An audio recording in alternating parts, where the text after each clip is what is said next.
सतनाम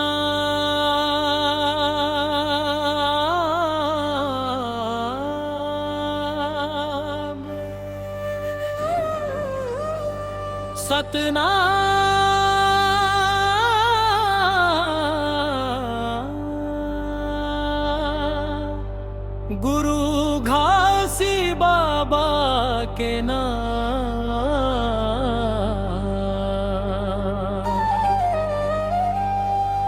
सतनाम के जोत जले रे, अंधियार मन भागे रे। सतनाम के जोत जले रे, अंधियार मन भागे रे। गुरु घासी बाबा ही सच के रास्ता दिखाए रे।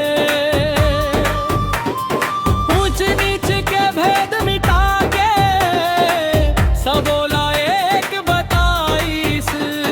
छुआछूत के जहर मिटा के मानव धर्म सिखाईस।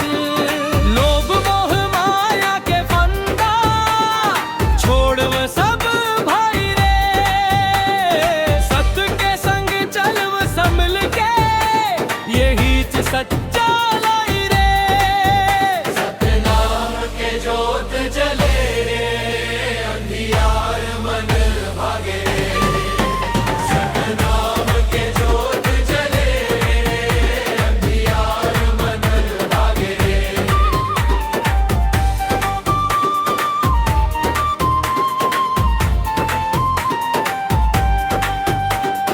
चोरी झूठ ला दूर भगावब, मन ला साफ बनावब।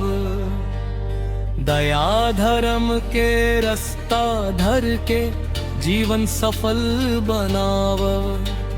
सादा जीवन उच्च विचार बाबा हमका सिखाईस।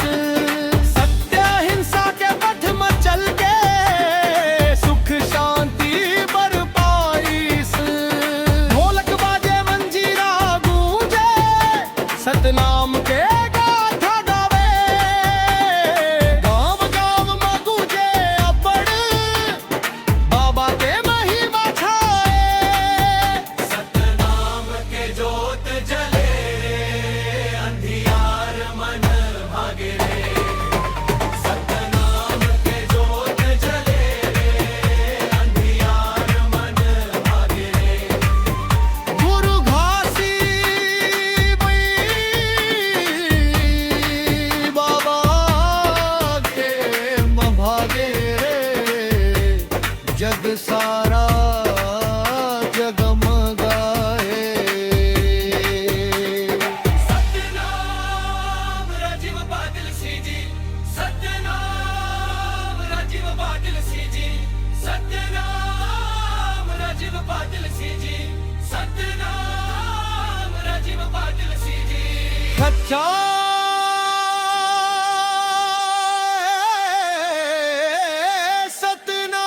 सतनाम राजीव पाटिल सी जी।